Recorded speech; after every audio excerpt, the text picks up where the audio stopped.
아멘. 로마서 1장 18절로 23절 말씀 중심으로 죄의 반역성이라는 제목으로 함께 하나님의 말씀을 나누도록 하겠습니다. 무엇보다 또 3일 저녁 예배 주님 사랑하여 하나님 존존에 달려나오신 한 분 한 분 심령 안에 하나님의 은혜가 또 함께 하시기를 바라겠습니다. 기도하고 소망하며 하나님 나라 향하여 전진해가는 우리의 믿음의 발걸음을 주님께서 더욱 응원하여 주사 결코 흔들리지 않는 하나님 나라를 향하여 더욱더 담대하게 전진해 가시는 우리 모두가 되었으면 좋겠습니다. 할렐루야. 여러분, 우리는 지난 수요 예배 때에 함께 죄에 대한 진리들을 함께 나누었었습니다. 다 기억 못 하시죠, 그죠? 네, 주일에 들었던 말씀도 다 기억하지 못해서 그래서 이 시간 잠깐 짧게 한번 지난 수요일에 나누었던 말씀들을 잠깐 뒤집어보고 함께 또 오늘의 말씀 이어가도록 하겠습니다. 여러분, 우리가 성경을 보면 죄가 인간의 어디에 들어왔다고 말씀하고 있습니까? 에덴에서 사람이 범죄했을 때 이 죄가 어디에 들어왔습니까?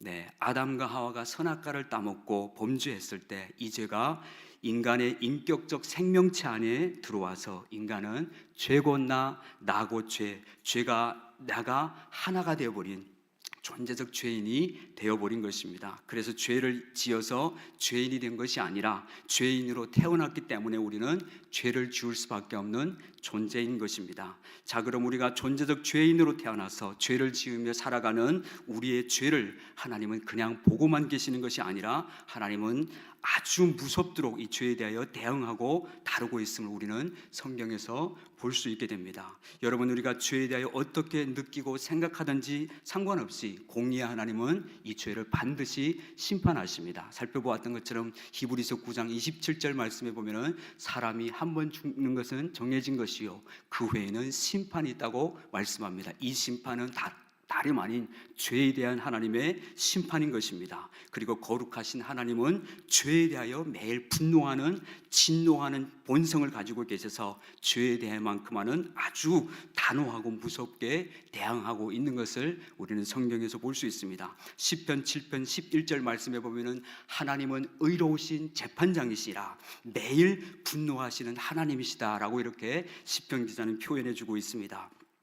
이렇게 하나님은 죄에 대하여 분노하고 심판하시는데 그 죄 때문에 하나님은 지옥을 만드셨습니다. 사랑의 하나님은 이 죄와 사단을 가두기 위해 지옥을 만드셨습니다. 그리고 이 세상 어떤 사람도 죄를 가지고는 결단코 거룩한 천국에 들어갈 사람은 아무도 없는 것입니다. 용서받은 죄인은 들어갈 수 있지만 죄를 가지고 들어갈 수 있는 천국은 없는 것입니다. 그래서 우리는 이렇게 죄를 철저히 다루시는 하나님을 보면서 죄가 얼마나 무섭고 끔찍하며 가공할 만한 것인지를 다시 좀 생각해 보게 되어지는 것입니다. 자, 그렇다면 하나님께서 이처럼 죄를 철저히 대항하시는 것을 보면서 우리 마음 안에 이런 질문이 생깁니다. 아니, 죄가 도대체 무엇이기에 하나님은 죄에 대해 이렇게까지 대항한다는 말인가? 왜 사랑의 하나님이 지옥을 만드셨고 죄를 가지고는 왜 결단코 천국에 들어갈 수 없는지, 왜 하나님은 죄에 대해서 진노의 본성을 가지고 계시고 죄에 대해만큼 반드시 심판을 하셔야만 하는지, 그렇다면 그 죄가 도대체 무엇이기에 이렇게 하나님은 죄에 대해서 단호하게 대항한다는 말인가라는 이런 질문을 또 가지게 됩니다. 여러분, 죄란 무엇입니까? 우리가 생각하는 죄는 무엇입니까? 거짓말하는 거, 도둑질하는 거, 살인하는 거, 폭력, 탐욕, 또 어떤 것들이 있을까요? 우리가 생각하는 죄하면, 자, 성경에서는 이 죄를 헬라어로 하마르티아라라고 말하고 쓰고 있습니다. 이 하마르티아라는 말은 활 시위를 당겨서 관역을 마치지 못한 상태를 이제 하마르티아, 즉 죄라고 이렇게 성경에서 말해주고 있습니다. 활 시위를 당겨 화살을 쐈으면 정해진 그 관역을 맞춰야 하는데 죄는 그 관역에서 빗나간 상태를 죄다 이렇게 말해주고 있습니다. 즉 성경에서 말하는 죄는 하나님의 율법을 어기고 또 계명을 어기는 것, 하나님의 말씀과 그 말씀의 기준에서 초점이 벗어나고 빗나간 상태를 죄라고 말해주고 있습니다. 요한일서 3장 4절 말씀에 보면은 성경은 이 죄에 대해서 이렇게 정리를 내려주고 있습니다. 같이 한번 요한일서 3장 4절 말씀 읽어봅니다. 죄를 짓는 자마다 불법을 행하나니 죄는 불법이라. 여기서 죄는 뭐라고요? 네, 죄는 불법이다라고 성경은 말씀합니다. 자, 이 시간은 하나님께서 그토록 싫어하시고 미워하시며 철저하게 대항하고 다스리시는 이 죄가 무엇인지 함께 그 죄의 실체들을 좀 더 깊게 또 살펴보도록 하겠습니다. 여러분, 먼저 우리가 알아야 할 것이 있습니다. 죄는 그저 관념이나 느낌이 아닌 죄는 실체인 것입니다. 그래서 우리가 죄의 본질과 실체를 정확하게 알기 위해서 먼저 죄가 가지고 있는 속성들을 살펴볼 것입니다. 죄가 무엇인가라고 했을 때 죄가 가지고 있는 속성들을 살펴봄으로 말미암아 죄가 무엇인지를 이제 우리는 보게 될 것입니다.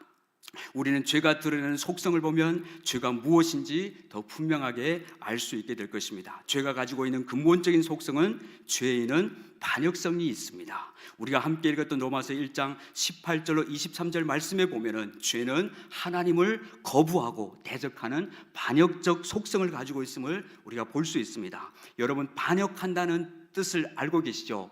마음의 극치를 뜻하고 미움의 극치를 뜻하는 거죠.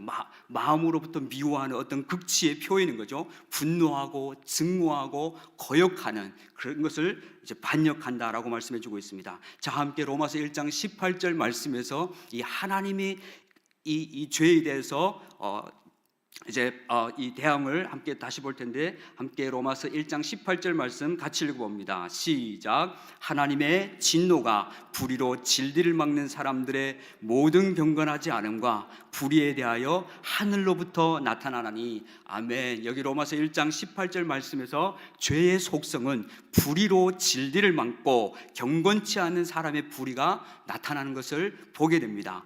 정상적이라면은 진리가 불의를 막아야 하는 것이 정상인데, 이 죄가 가지고 있는 반역성은 반대로 불의로 진리를 막는 사람이다 라고 로마서 1장 18절에 나와 있습니다. 다시 말해서 진리가 너 이거 불이야 라고 잘못한 것을 지적하면 그 잘못한 것에 대해 용서를 구해야 마땅한 태도인데, 오히려 그래 이거 불이다, 왜 어쩔래, 내가 죄 지었다 어쩔래, 이런 식으로 이게 불의로 진리를 거스리는 태도를 이제 보게 되는 것입니다. 죄 지은 불의를 당당하게 생각하며 진리를 거스르고 대적하는 모습을 볼 수 있습니다. 여러분, 하나님의 형상으로 창조되었던 우리의 원형은 원래 특성상 하나님의 진리로 불의를 막는 자들이었습니다. 순리상 진리가 불의를 막아야지 불의가 진리를 막는 순리가 아니었습니다. 그런데 사단이 우리의 생명 안에 뿌려놓은 죄의 독성으로 인해 원형이 깨어진 우리의 존재는 이렇게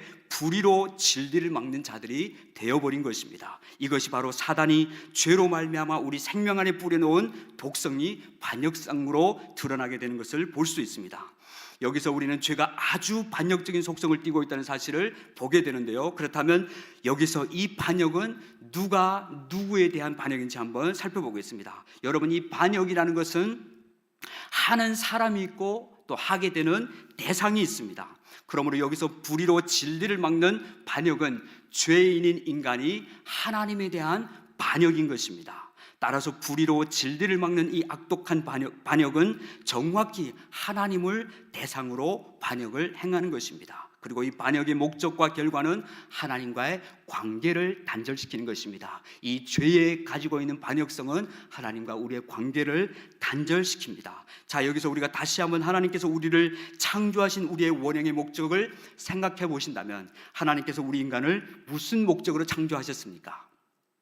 하나님이 우리를 지으실 때 어떤 목적을 가지고 창조하셨나요? 우리를 하나님과 사랑과 기쁨의 교제의 대상으로 하나님만 사랑하고 하나님만 섬기며 살도록 우리를 창조하셨습니다. 그래서 웨스트민스터 소요리 문답 1번에 보면은 사람의 제일 되는 계명이 무엇이뇨? 라고 질문하고는 그 답을 가리켜 하나님을 영화롭게 하고 그분을 영원토록 즐거워하는 것이 곧바로 사람의 본분이다, 그렇게 말씀해주고 있습니다. 여러분, 우리가 창조된 목적은 하나님을 영원히 사랑하고 오직 하나님만 즐거워하며 하나님에게 전적으로 의존되어 순종하며 살도록 지어진 것이 우리 인간 생명의 특성인 것입니다. 그런데 사단은 우리 생명 안에 죄의 독을 뿌려서 우리로 하여금 하나님을 대적하고 증오하게 만들며 하나님의 원수인 반역자로 만들어 놓았습니다. 창조될 때 하나님의 사랑받는 그런 존재였는데 이 죄의 반역성이 우리 안에 들어와서 하나님을 대적하고 증오하게 만들며 하나님의 원수인 반역자로 만들어 놓았다는 것입니다. 그러므로 죄를 지은 것은 단순히 하나님과의 관계에서 소원해지거나 서먹해진 정도가 아니라 사단은 아주 용이 주도하게 죄로 말미암아 하나님과의 우리의 관계를 정확하게 파괴하였습니다.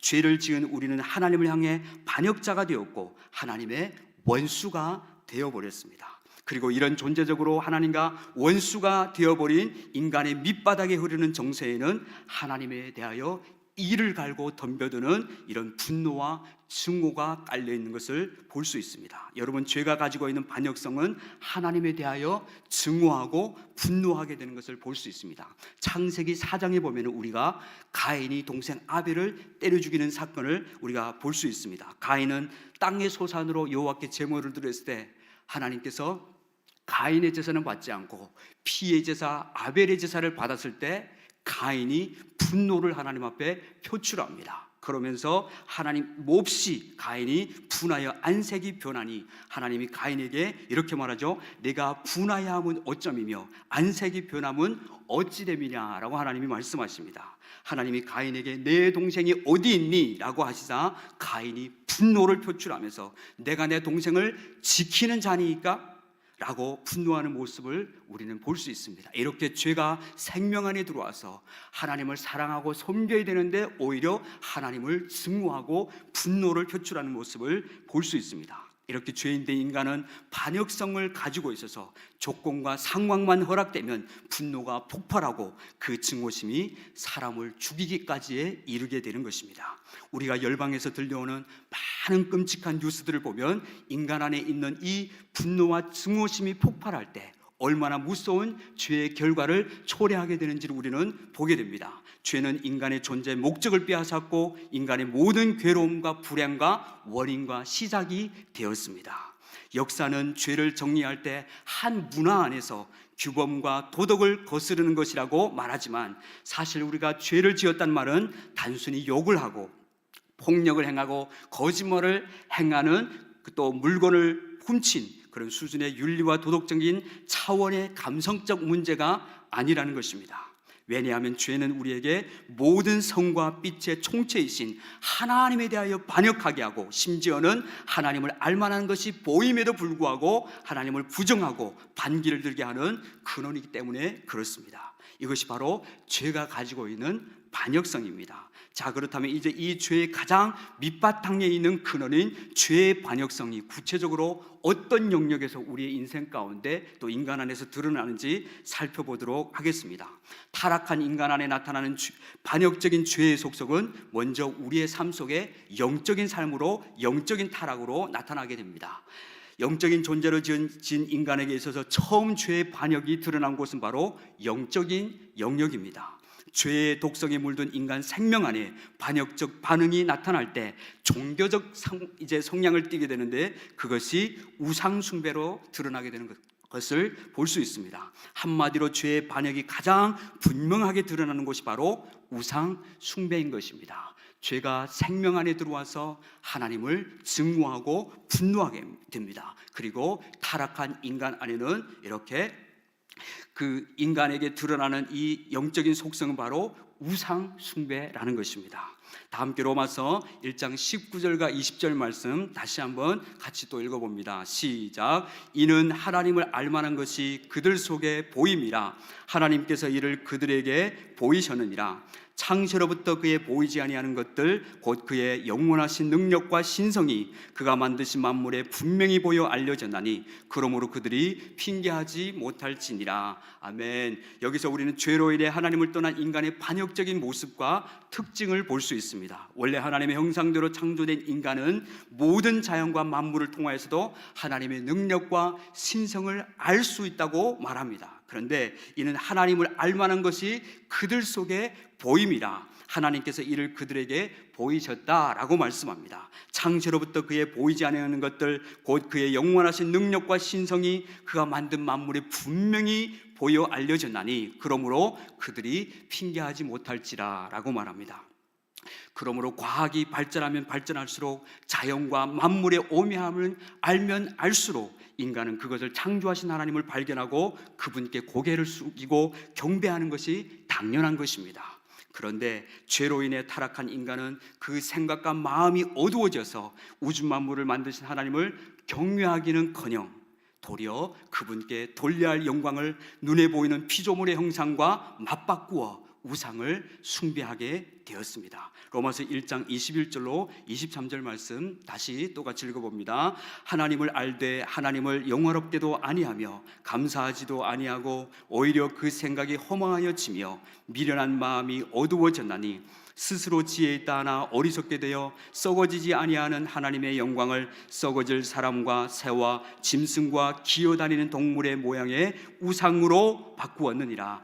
아멘. 여러분, 아무리 지능이 발달되고 사람과 비슷하다고 하는 원숭이는 종교의식을 하지 않습니다. 아무리 IQ가 높은 침팬지나 원숭이는 그들에게는 결코 종교의식이 없습니다. 그러나 아무리 밀림 속 깊이 사는 미개한 원주민이라 할지라도 인간이라면 나름대로의 신을 만들고 섬기며 종교적 생활을 하는 것을 우리는 보게 됩니다. 인간이 사는 곳 어느 나라 어느 민족이든지 막론하고 다 나름의 종교적 행위를 하고 있습니다. 그 이유는 하나님은 인간을 동물과 다르게 영적인 존재로 창조하셨기 때문인 것입니다. 인간과 동물을 가르는 기준은 다른 것이 아니라 영적인 종교 행위를 하느냐 하지 않느냐의 여부인 것입니다. 사람과 동물을 구분하는 것은 그가 종교 행위를 하느냐 하지 않느냐를 통해서 우리는 알 수 있습니다. 이 세상에서 유일하게 종교적 행위를 하는 것은 인간밖에 없습니다. 그 이유는 인간은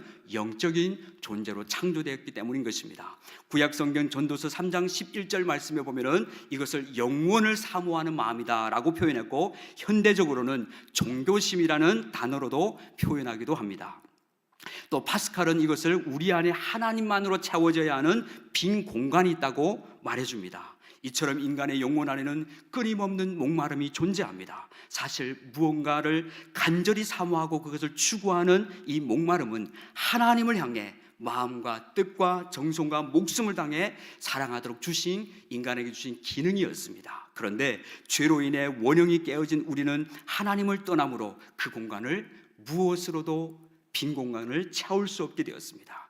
하나님을 향한 목마름과 추구 자체는 아직 우리 인간에게 남아있는데 죄의 독성이 뿌려져서 하나님을 싫어하게 되었고 그 자리를 대신할 다른 것들을 인간들은 끊임없이 찾게 된다는 것입니다. 문제는 우리 안에 여전히 그 빈 공간으로 인해 목마름이 있고 인간은 하나님 외에 다른 것으로 그 빈 공간을 채우려고 수많은 시도를 모든 민족, 모든 나라 어디에 사는 사람이라 할지라도 사람들은 이런 시도를 하게 되는 것입니다. 그것이 바로 인간에게 우상 숭배로 나타나게 되는 것을 볼 수 있습니다. 그렇다면 여러분, 우상 숭배가 무엇입니까? 우상 숭배는 무엇입니까? 우상 숭배는 하나님을 향한 만족과 목마름과 관심과 추구를 다른 것으로 대체하고 돌려버리는 것입니다. 우상 숭배는 보이지 않는 살아계신 하나님을 눈에 보이는 것들, 즉 사람이나 하늘과 땅과 바다에 있는 피조물을 대체하여 섬기는 것을 우상숭배라고 말합니다. 성경에 나오는 10계명 중에 1계명과 제2계명에 보면은 우상숭배는 어떤 형상을 만들어서 그것에 절하고 그것들을 신으로 섬기는 것을 우상숭배라고 성경이 우리에게 말해주고 있습니다. 하나님은 나 외에 다른 신을 내게 두지 말고 너를 위해 새긴 어떤 우상도 만들지 말라고 말씀하셨습니다. 그러나 이스라엘 백성들은 하나님께서 그렇게도 경고하셨던 우상숭배에 빠져 그들은 망할 때까지 우상숭배를 하게 되는 것입니다. 그렇다면 인간이 우상숭배를 하는 근본적인 이유가 무엇일까요? 왜 사람들은 민족을 초월해서 사람 사는 곳에는 이런 우상숭배의 이런 행위가 존재하게 될까요? 여러분, 일본에는 약 800만 개의 우상이 있다고 합니다. 그리고 인도에는 힌두교인들이 섬기는 신이 대략 3억 3천만 정도가 있다고 합니다. 신이 얼마나 많은지 3억 3천 정도 된다고 합니다. 뭐 이것저것 그냥 지어놓고 이름만 붙이면 다 신인가 봅니다. 인도인들은 자기에게 유익이 된다고 생각하는 이것저것 이런 형상 저런 형상 얼마나 많은 운상들을 스스로 만들어 놓고 신으로 섬기고 있는지 모릅니다. 그 중에 인도 북부에는 쥐를 섬기는 큰 그런 사원이 있다고 합니다. 쥐를 섬기는 그런 사원이 있는데 그 사원 안에는 약 2만 마리의 쥐가 있고 매년 수만 명의 사람들이 그 사원에 몰려와서 그 쥐들에게 먹이를 주며 또 쥐를 섬긴다고 합니다. 여러분, 그 인도의 그 사람들은 그 쥐를 사랑해서 쥐에게 와서 절을 하고 쥐를 숭배하는 것일까요? 쥐가 너무 좋아서 쥐를 사랑해서 그렇게 인도 사람들이 쥐를 신으로 섬기는 것일까요? 쥐를 사랑해서 그럴까요? 아닌 것입니다. 이 세상에는 이렇게 인간들이 만들어 놓은 수많은 우상들이 있습니다. 여러분, 우리의 믿음의 조상인 아브라함도 갈대아 우르를 떠나기 전에 무엇던 사람인지 우리가 알고 있죠, 그렇죠? 그는 우상 숭배하던 사람이었습니다. 그리고 하나님의 선민이라고 했던 이스라엘 백성들이 출애굽하여 모세가 시내산에서 율법을 받기 위해 올라갔을 때 그들은 가나안 땅을 가던 도중 이제 모세를 기다리던 그 가운데 모세가 아무리 기다려도 내려오지 않을 때 그들은 자신들에게 있는 금붙이 은붙이 다 털어내서 아론을 통해서 금 송아지를 만듭니다. 그리고 그것을 음란하게 눈에 보이는 금 송아지를 섬기는 모습을 우리는 볼 수 있습니다. 보이지 않는 하나님보다 눈에 보이는 어떤 형상의 우상을 만드는 것은 그 이후에도 이스라엘 백성들의 마음과 삶 가운데 틈만 생기면 자연스럽게 나타나게 됩니다. 구약 역사 내내 이스라엘 백성들을 끊임없이 죄에 넘어지게 했던 대표적인 우상은 바로 바알과 아세라 우상이었습니다.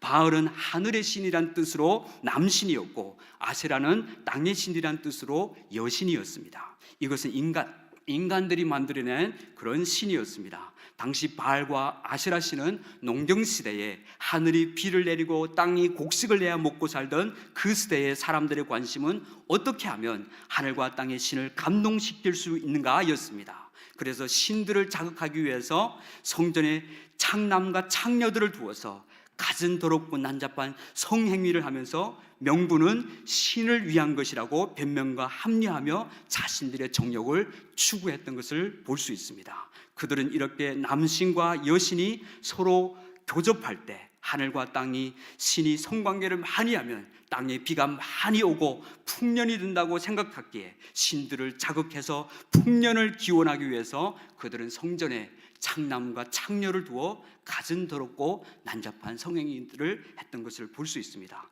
이렇게 이스라엘 백성들이 바알과 아세라를 섬긴 이것은 결국 자신들의 만족과 목적을 위해 자아의 탐심으로 일궈낸 우상 숭배였습니다. 여러분, 우상 숭배는 결국 신들을 위해서 우상 숭배를 하는 것이 아니라는 말씀입니다. 이것은 전부 자기 자신의 자아를 사랑해서 하는 그런 일인 것입니다. 이 우상 숭배의 근원에 대하여 골로새서 3장 5절은 이렇게 우리에게 말해주고 있습니다. 다 함께 골로새서 5장 3장 5절 말씀 같이 읽어봅니다. 그러므로 땅에 있는 지체를 죽이라. 곧 음란과 부정과 사욕과 악한 정욕과 탐심이니 탐심은 우상 숭배니라. 자, 여기서 무엇이 우상 숭배라고 말씀하고 있습니까? 탐심은 곧 우상숭배니라. 음란과 부정과 사욕과 악한 정욕과 탐심이니 탐심이 곧 우상숭배다라고 말합니다. 우리는 지금까지 많은 사람들이 그저 종교심이 뛰어나서 혹은 신을 사랑해서 열심을 다하여 우상을 섬기는 것이라고 생각했습니다. 그런데 우상숭배의 그 실상을 파헤쳐 보니 우상숭배의 진짜 이유는 자신들의 탐심, 즉 자아를 충족시키기 위해 신을 이용한 것뿐이었습니다. 그러므로 결국 우상숭배는 바로 자아숭배인 것입니다. 포장을 우상숭배, 우상을 섬기는 것 같지만 실상은 우상숭배는 자아숭배인 것입니다. 그래서 종교개혁가 존 칼빈은 우상숭배를 만들어내는 인간의 마음에 대하여 이렇게 표현했습니다. 인간의 마음은 우상을 제조하는 공장과도 같다라는 이런 표현을 했습니다. 우리가 조금만 생각해보면 이 땅에 존재했던 수많은 신이라고 하는 우상들은 다 인간의 필요를 충족시키기 위해 만들어진 것임을 보게 됩니다. 신이라고 만들어진 것, 우상이라고 만들어진 것은 인간의 욕구를 충족시키기 위해 만들어진 것임을 우리가 볼 수 있습니다. 인간은 농사를 짓는 사회에서는 농사를 잘 짓도록 도와주는 우상과 신이 있었고, 전쟁을 하던 시대에는 전쟁을 승리로 이끌어준다는 그 믿는 전쟁의 신과 우상들이 있었고, 모든 것이 풍족하고 풍요로운 시대에는 사람들의 정욕을 채울 수 있는 다산의 신들을 만들어 인간들은 섬겼습니다. 사람들은 자신의 자아의 욕심을 채우기 위해 자신을 위한 우상을 만들어 섬긴 것이었습니다. 그러므로 우상숭배는 곧 자신을 위한 자아숭배인 것을 우리는 보게 됩니다. 우상숭배가 뭐라고요? 자신을 사랑해서 섬기는 자아숭배인 것입니다. 자, 그렇다면 이 악착스러운 우상숭배는 과학이 발달되지 않았던 미개한 고대 사회에서만 혹은 성경에 나오는 이스라엘 백성들에게만 있었던 것일까요? 오늘 21세기 문명화된 사회를 살아가는 우리와는 이 우상숭배는 아무런 상관이 없을까요? 이 우상숭배 이야기를 들으며 어쩌면 많은 분들이 나와는 이 우상숭배가 아무런 상관이 없다고 생각할지 모르겠습니다. 하지만 우상이라는 것은 단순히 돌을 깎아 만든 부처의 형상이나 짐승의 형상이나 어떤 형상 앞에 절하는 것만이 아니라는 사실을 우리는 알아야 합니다. 우상이라 하면 그냥 부처 같은 어떤 형상 앞에 엎드려 절하고 섬기는 것만이 우상이 아니라는 말씀입니다. 하나님께서 성경을 통해 우리에게 말씀해 주시는 우상은 바로 하나님 외에 마음과 정성과 뜻을 다해 사랑하고 경배하고 섬기는 것을 우상이라고 말해주고 있습니다. 하나님 외의 것으로 나의 마음을 채워 만족하려는 그 모든 것들, 즉 마음 중심으로부터 애착을 가지고 사랑하는 것이 우상인 것입니다. 그러므로 오늘 우리 안에 존재하는 현대판 우상들은 어떤 사람일 수도 있고요, 이데올로기나 사상일 수도 있는 것입니다. 그렇다면 지금 우리가 사는 이 시대에 가장 인기 있는 우상들은 어떤 것들이 있을까요? 사람들이 만들어내는 이런 우상 가운데 사람들에게 가장 인기 있는 우상들은 어떤 것들이 있을까요? 사람이 마음으로부터 애착을 가지고 사랑하는 것들, 하나님보다 더 우선시되는 것들, 하나님보다 더 사랑하는 것들이 어떤 것들이 있을까요? 솔직하게 말씀한다면 돈 우상이 있습니다. 또 어떤 우상이 있을까요? 인정의 우상도 있겠죠. 인정을 받기 위해서. 또 어떤 우상이 있을까요? 외모의 우상, 명예의 우상, 평판의 우상, 학벌의 우상, 지위의 우상, 유명세의 우상, 성공의 우상, 또 권력의 우상, 쾌락의 우상, 관계의 우상, 성우상 등등 이런 것들이 다 우상이 현대판 우상이 될 수도 있습니다. 이와 같이 자신의 자아 만족과 추구를 위해 마음 중심으로부터 애착을 가지고 섬기는 것들이 바로 현대판 우상들인 것입니다. 요한일서 2장 15절로 16절 말씀 같이 한번 또 읽어봅니다. 시작. 이 세상이나 세상에 있는 것들을 사랑하지 말라. 누구든지 세상을 사랑하면 아버지의 사랑이 그 안에 있지 아니하니 이는 세상에 있는 모든 것이 육신의 정욕과 안목의 정욕과 이생의 자랑이니 다 아버지께로부터 온 것이 아니요 세상으로부터 온 것이라. 아멘. 여러분, 왜 사람들은 육신의 정욕과 안목의 정욕을 쫓아서 살아갈까요? 왜 사람들이 자신의 이름을 자랑하고 싶어하고 자신을 그토록 사랑할까요? 왜 사람은 그렇게 자기에게 집착하고 그렇게 자기를 사랑하고 살아갈까요? 매사에 나 내가 초점이고 주된 관심이며 내가 자신의 왕이요 주인이기 때문에 사람들은 그토록 자신을 추구하며 살아가게 되는 것입니다. 현대판 우상들을 압축해서 한마디로 말한다면 육신의 정욕과 안목의 정욕과 이생의 자랑이 바로 오늘 현대판 우상이라고 말할 수 있는 것입니다. 우리가 이렇게 죄의 속성인 반역성을 살펴보다 보니 죄의 반역성은 바로 우상 숭배로 드러나고, 우상 숭배는 곧바로 자기 자신을 사랑해서 섬기는 자아 숭배인 것을 깨닫게 되어집니다. 죄를 파헤쳐 보다 보니 죄가 가지고 있는 반역성에는 우상 숭배가 있고, 이 우상 숭배를 파헤쳐 보니 그 우상 숭배 배후에는 자아 숭배가 들어있다는 것입니다. 죄의 반역성은 바로 우상 숭배로 드러났고, 우상 숭배는 곧 자기 자신을 사랑해서 섬기는 자아 숭배인 것을 우리는 깨닫게 되는 것입니다. 그러므로 이것으로 끝일까요? 성경은 여기서 그치지 않고 자아 숭배의 더 깊은 원인에 대해서 말씀해주고 있습니다. 다 함께 에베소서 2장 1절로 3절 말씀 같이 또 읽도록 하겠습니다. 그는 허물과 죄로 죽었던 너희를 살리셨도다. 그때 너희는 그 가운데서 행하여 이 세상 풍조를 따르고 공중의 권세 잡은 자를 따랐으니 곧 지금 불순종의 아들들 가운데서 역사하는 영이라. 전에는 우리도 다 그 가운데서 우리 육체의 욕심을 따라 지내며 육체와 마음이 원하는 것들을 하여 다른 이들과 같이 본질상 진노의 자녀였더니. 아멘. 우상 숭배는 곧 자아 숭배로 연결되고, 자아 숭배는 또 다른 영적인 음모가 있음을 우리는 성경에서 보게 됩니다. 여러분, 하나님의 생명에서 끊어진 죄된 생명이 행하는 우상 숭배와 자아 숭배의 문제는 근본적으로 영적인 문제인 것입니다. 자아 숭배의 밑바닥에는 사탄이 있는 것을 우리가 보게 됩니다. 사람들이 우상을 숭배하고 자아 숭배를 하는 근본적인 원인은 바로 배후에 철저히 사단의 조종을 당하고 있는 것이기 때문인 것입니다. 인간이 본질상 진노의 자녀짓 하는 것은 공중의 권세 잡은 자, 곧 악한 영 사단에게 이끌리고 있기 때문이라고 오늘 에베소 2장 1절에서 3절 말씀은 우리에게 말해주고 있습니다. 그러므로 우리의 자아를 부추겨서 죄를 짓게 하는 자는 바로 악한 영 사탄입니다. 그러므로 결론적으로 우상 숭배는 곧 자아 숭배이고, 자아 숭배는 곧 사단 숭배가 되는 것입니다. 나는 그저 내 육체의 욕심을 따라 내 마음대로 행했을 뿐인데 그것이 결국 바로 사단을 섬기게 되었다라고 성경은 말합니다. 그렇다면 이제 죄와 사단의 관계를 좀 살펴보도록 하겠습니다. 여러분, 죄와 사단은 어떤 관계가 있을까요?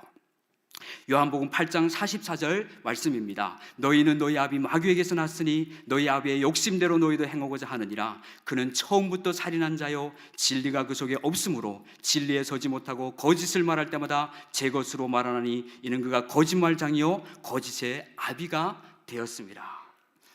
주님은 우리를 너희는 너희 아비 마귀에게서 태어났다, 이렇게 좀 험한 표현을 하고 계십니다. 여러분, 죄는 인격적 속성을 가졌고 사단의 속성을 꼭 빼닮았다는 것을 우리가 보게 됩니다. 예수님께서 죄인들을 향하여 너희는 마귀에게서 났다. 그러므로 죄와 마귀는 서로 하나인 것입니다.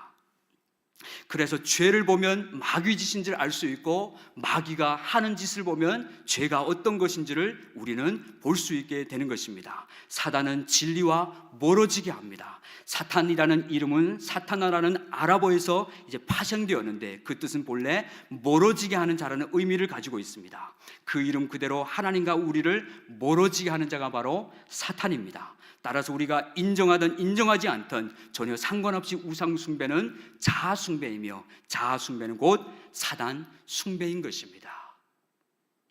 이렇게 죄 안에는 우상 숭배로부터 시작해서 그 우상 숭배는 바로 나를 위한 자아 숭배이고, 자아 숭배의 밑바닥에는 바로 사단이 컨트롤하고 조정하고 있는, 그러므로 곧바로 사단 숭배와 똑같다는 말씀인 것입니다. 죄가 내 생명 안에 들어왔다는 말은 다른 표현으로 사단의 도구가 되었다는 것과 똑같습니다. 그러므로 죄는 반드시 사단과 하나로 연결되어 있습니다. 이 시간 우리가 죄의 문제를 파헤쳐 보니 그 배후에는 사탄 그놈이 도사리고 있는 모습을 우리는 볼 수 있습니다. 그래서 죄의 문제를 해결하기 위해서는 먼저 사단을 파하고 사단에게 붙들린 옛 자아를 처리하는 방법 외에는 다른 길이 없습니다. 그러므로 죄와 사탄에게 붙들린 우리를 구원하는 방법은 하나님의 아들이신 예수님이 이 땅에 오셔서 우리 대신 십자가에 죽고 부활하심으로 구원이 이루어지게 되는 것입니다. 여러분, 이 죄에 대한 설교는 굉장히 하는 저도, 듣는 여러분도 되게 딱딱하고 이게 좀 마음이 무겁고 그런 주제입니다. 그런데 여러분, 우리가 알아야 할 것이 있습니다. 사순절 기간 우리가 예수님의 십자가로 나아가기 위해서는 이 죄가 죄로 반드시 정확하게 드러나지 않으면 십자가는 나하고 별로 크게 의미로 있게 다가올 수 없습니다. 솔직하게 이 죄의 설교를 하는 저도 마음이 무겁고 마음은 편치 않습니다. 그런데 이 죄의 배후에 우리는 어떤 음모가 도사리고 있는지, 우리가 죄를 지을 때 그 죄는 단순히 그저 윤리도덕 수준이 아니라 이 죄를 짓게 될 때 이 죄와 사단은 하나로 연결되어 있기 때문에 이 죄의 배후에는 음모를 우리가 정확하게 파악해야 죄에게 종로로 타지 않고 십자가의 복음 안에서 죄에 대하여 승리하는 삶을 살 수 있게 되는 것입니다. 죄를 분명하게 성경이 말하는 죄를 바라볼 수 있고, 그리고 그 죄의 배후에 드러나는 인간의 우상숭배, 그리고 그 우상숭배는 자신을 위한 자아숭배라는 사실과 그 자아숭배라고 나는 속아서 나는 내 마음이 원하는 대로 살았는데 그게 곧바로 사탄에게 이끌리게 되는 사탄 숭배였다는 것입니다. 이 얼마나 끔찍하고 무서운 원리인지를 우리는 이 죄의 주제를 다루면서 볼 수 있게 되는 것입니다. 그러므로 이 죄와 사단의 권세에서 해방하기 위해서는 이 죄와 사단의 권세를 처리해야만이 우리는 이 죄와 사단의 권세에서 해방되고 자유할 수 있게 되는 것입니다. 오직 예수 그리스도의 십자가 부활의 복음만이 우리를 죄와 사단과 옛사람의 병든 자에서 구원하여 하나님의 원형으로 회복시켜 주시는 것입니다. 그래서 요한일서 3장 8절 말씀에서 예수님은 자신이 이 땅에 오신 이유를 이렇게 말씀하셨습니다. 다 같이 한번 요한일서 3장 8절 말씀 또 읽어봅니다. 죄를 짓는 자는 마귀에게 속하나니 마귀는 처음부터 범죄함이라. 하나님의 아들이 나타나신 것은 마귀의 일을 멸하려 하심이라. 아멘. 여기서 죄를 짓는 자는 누구에게 속한다고 말해줍니까? 마귀에게 속한다. 그냥 나는 못 모르고 죄를 졌는데, 실수 삼아 죄를 저질렀는데 죄를 짓는 순간 누구에게 속했다고요? 마귀에게 속하였다라고 말씀해주고 있습니다.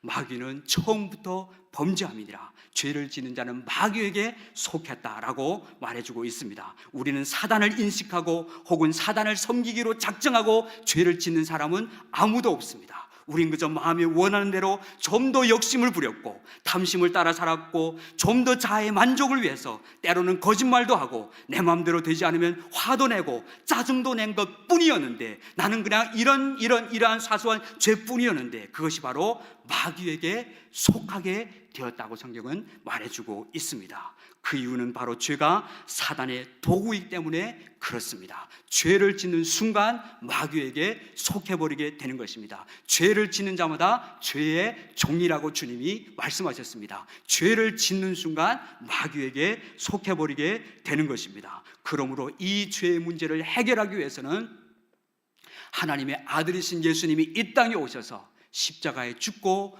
부활하심으로 말미암아 이 죄의 문제를, 그리고 그 죄의 배후에는 사단의 문제를 파하셔야만이, 멸하셔야만이 구원이 완성되게 되어지는 것입니다. 창세기 3장 15절 예언대로 예수님이 이 땅에 오셔서 뱀의 머리를 상하게 하고 그 뱀의 머리를 짓밟게 함으로 말미암아 사단의 권세를 파하신 것입니다. 십자가와 부활의 복음 없이는 이 죄와 사단의 권세에서 해방될 길이 없습니다. 인간이 그 어떤 노력도, 그 어떤 선행도, 그 어떤 고행도, 그 어떤 자기의 수행으로도 결코 이 죄와 사단의 운명에서 빠져나갈 자는 아무도 없다는 것입니다. 그러므로 이 죄와 사단의 권세에서 해방되기 위해서는 오직 예수 그리스도를 믿는 믿음뿐이 없다는 것입니다. 그것도 그리스도의 십자가와 부활의 복음을 믿는 믿음뿐인 것입니다.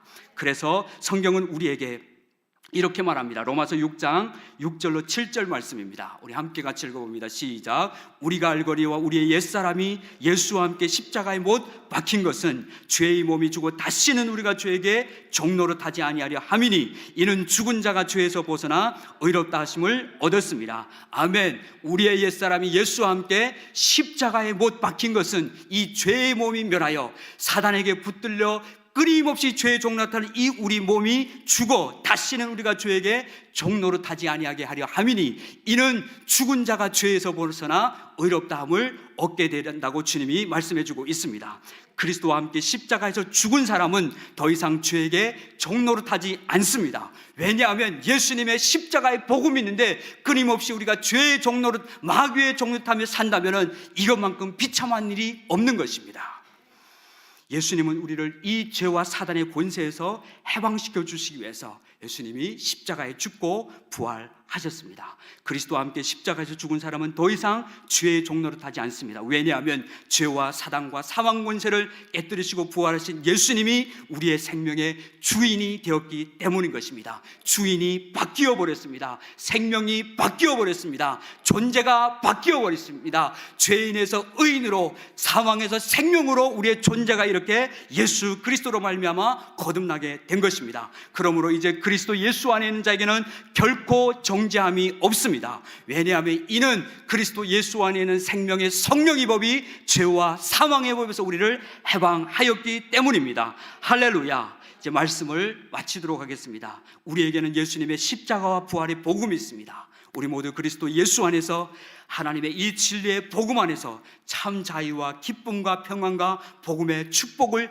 누리기 위해서는 분명하게 이 죄의 실체를 알아야 합니다. 그리고 이 죄의 배후에 있는 사탄, 지금도 공중의 권세 잡은 자로 우리의 씨름은 혈과 육에 대한 것이 아니요 정사와 권세와 어둠의 주관자인 이 사단과의 영적 전쟁이 계속해서 지속되고 있다는 사실을 우리가 인식을 하셔야 합니다. 그리고 예수님의 십자가는 이미 이 사단의 세력을, 이 사단의 권세를 이미 십자가와 부활로 깨뜨리시고 승리하셨기 때문에 우리가 복음을 믿는다는 말은 바로 예수님의 이 십자가와 부활의 승리를 우리가 나의 복음으로 받아들이고 믿는 것입니다. 그래서 그리스도와 함께 죽고 그리스도와 함께 부활하여 이제는 내가 아니요 내 안에 그리스도 사신 사람들은 더 이상 죄의 종로로 타지 않고 사단의 종로로 타지 않고 성령의 품 안에서 자유와 기쁨과 평안과 소망을 누리게 되는 것입니다. 십자가의 복음 안에서 하나님은 우리가 이 죄로부터 해방되어지고 이 사단의 세력으로부터, 사단이 가져다는 미혹으로부터 우리가 해방되어지고 그리스도 성령 안에서 우리가 참 기쁨과 구원의 은혜를 누리기를 하나님은 원하십니다. 예수님은 십자가에서 다 이루신 이 완전한 복음을 우리에게 주시고 우리가 이 복음을 누리기를 원하십니다. 복음을 누리는 자만이 이 복음을 당당하게 전할 수 있게 될 것입니다. 4월 17일 우리는 정교인 총동원 전도 주일입니다. 누가 이 복음을 담대하게 전할 수 있겠습니까? 이 복음이 나의 복음이 된 사람, 이 복음 안에 이 생명을 얻고 이 복음 안에 죄와 사망으로부터 해방된 사람, 그리고 복음에 대한 감격이 있는 사람은 이 복음을 가족에게, 이 복음을 이웃에게 전하게 되는 것입니다. 증인도를 통해서 선포되어지는 복음을 통해서 하나님 또 다른 죄인들을 구원하시는 그 일을 이루어 가실 것입니다. 그러므로 이제 이 사순절 기간을 지나며 우리는 십자가 앞에 가면 갈수록 우리의 죄된 실존을 보셔야 합니다. 내가 얼마만큼 소망 없는 죄인이라는 사실을 우리는 알아야 합니다. 그럴 때 비록 십자가는 나의 십자가가 되고 예수님의 완전한 구속은 나의 구속이 되게 되는 것입니다. 그리고 그 십자가의 영광 안에서 날마다 십자가 튼튼히 붙들고 승리하며 살아가는 우리 모두가 되었으면 좋겠습니다. 더 이상 죄에게 종로로 타지 않고 사단에게 종로로 타지 않고 그리스도 예수 안에서 생명의 성령의 법 안에서 이 복음을 누리며 살아가는 우리 모두가 되시기를 주의 이름으로 축원합니다. 다 함께 찬송가 348장 찬양 하나 하고 마치도록 하겠습니다.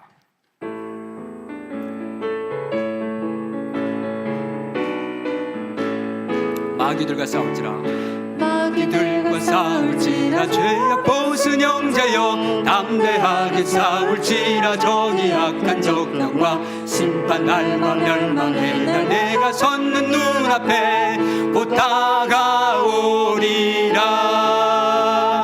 영광 영광 할렐루야, 영광 영광 할렐루야, 영광 영광 할렐루야. 곧 승리하리라. 마귀들과 싸울지라, 죄악 벗은 형제여 고함치는 우리들은 용한 적군 아닌가. 무섭고도 더러운 죄 모두 떨쳐버리고 주 예수 붙들라.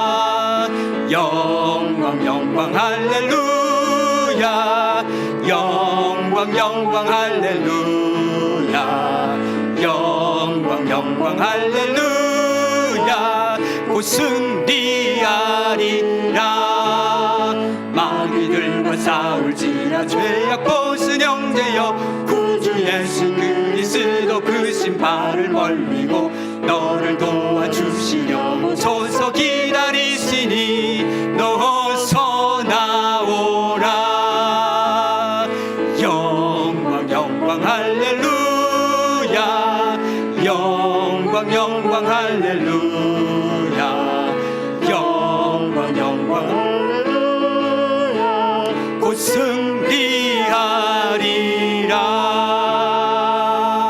아멘. 계속해서 우리의 승리의 삶을 살도록 십자가 튼튼히 붙잡고 어떤 상황 속에서도 흔들리지 않고 죄를 멀리하고 거룩한 하나님의 성품을 닮아 거룩한 복음의 열매 맺는 삶을 살아갈 수 있도록 이 시간 다 함께 들은 바 말씀을 가지고 기도하십시다. 죄의 반역성에는 우상 숭배가 있고, 그 우상 숭배는 곧바로 우상이 좋아서 섬기는 것이 아니라 자아의 탐욕 때문에, 자기를 사랑하는 지독한 자아 사랑 때문에 자아 숭배인 것입니다. 그리고 자아 숭배의 배후에는 사단의 음모가 도사리고 있습니다. 함께 이 진리 앞에 결코 죄와 타협하지 않고 마지막 때 그리스도의 신부된 거룩한 신부 되어서 순결한 그리스도의 신부로 복음에 합당한 삶을 살아가는 삶이 되게 해달라고 함께 들은 바 말씀을 가지고 기도했으면 좋겠고, 우리 하늘사랑의 교회 또 코로나에 확진된 분들이 조속한 시일 내에 또 치유되고 회복되어질 수 있도록 기도했으면 좋겠고, 우리 목사님과 사모님 영육간에 강건함을 주셔서 주어진 목회 사역 사명 잘 감당할 수 있도록 기도하시고요. 또 토요일에 있게 될 장립식을 위해서 함께 기도하도록 하겠습니다. 그리고 전쟁 중에 있는 우리 나라를 위해서 또 같이 기도하도록 하겠습니다. 함께 이렇게 합심하여 기도하고 마치도록 하겠습니다. 하나님 아버지, 이 시간 주님 앞에 또 성경이 말해주고 있는 이 죄의 실상들을 주님 보면서, 주님 단순히 그냥 죄만 짓는 것이 아니라 이 죄의 반역성에는 우상숭배가 있고, 우상숭배 배후에는 가장 교묘하게 사단의 속임수로 자아를 만족시키려고 하는 자아 숭배에 있고, 그리고 그 자아 숭배의 배후에는 사단 숭배가 있는 것을 주님 보게 되어집니다. 하나님, 이 끔찍하고 무서운 죄의 음모 안에 하나님 자유케 되어지고 해방되어지는 것은 오직 그리스도의 십자가와 부활의 복음밖에 없습니다. 하나님, 사순절을 지나며 더욱 우리는 십자가 앞에 나아갑니다. 그리고 십자가를 바라봅니다. 주님, 십자가에서 그리스도와 함께 내가 죽고 이제는 내가 산 것 아니요 내 안에 그리스도 사시는 이 진리를 믿는 믿음 안에서 하나님, 이제는 죄와 사단의 권세에서 해방된 자답게 주님 이 복음을 전하고 이 복음을 영화롭게 하는 증인의 삶을 우리 모두 살아갈 수 있도록 인도하여 주시옵소서. 하나님, 특별히 코로나로 확진된 많은 분들이 계십니다. 주님 친히 주의 이름으로 치유하여 주시고 회복시켜 주셔서 건강한 몸으로 주님을 섬길 수 있도록 주님 은혜를 베풀어 주시옵소서. 목사님과 사모님에게 영육간의 강건한 은혜를 더하여 주셔서 주어진 목회 사역과 사명들을 감당할 수 있도록 붙들어 주시옵소서. 하나님, 토요일에 있게 될 주님 장로 장립식을 주님이 축복하여 주시옵시고 은혜 가운데 주님 차질 없이 잘 진행되어질 수 있도록 이끌어 주시옵소서.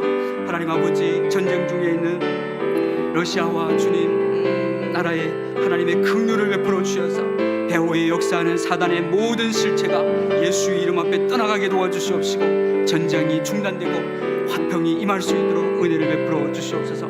그리고 이 코로나 팬데믹이 속히 종식되어질 수 있도록 은혜와 긍휼을 베풀어 주시옵소서.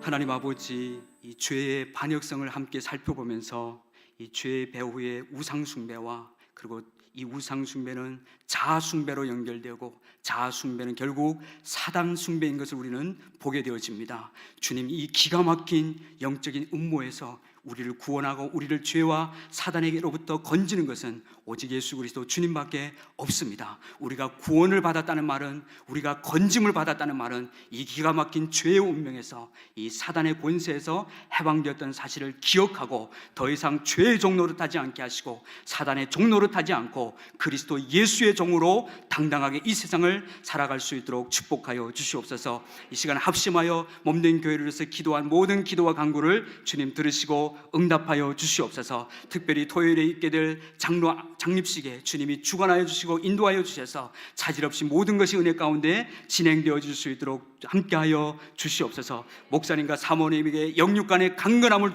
주시옵시고 주어진 목회 사역을 힘있게 감당할 수 있도록 축복하여 주시옵소서. 감사드리며 우리 구주 예수 그리스도의 이름으로 기도드렸습니다. 아멘. 주기도문으로 예배 마치겠습니다. 하늘에 계신 우리 아버지여, 이름이 거룩히 여김을 받으시오며 나라가 임하시오며 뜻이 하늘에서 이루어진 것 같이 땅에서도 이루어지이다. 오늘 우리에게 일용할 양식을 주시옵고 우리가 우리에게 죄 지은 자를 사하여 준 것 같이 우리 죄를 사하여 주시옵고 우리를 시험에 들게 하지 마시옵고 다만 악에서 구하시옵소서.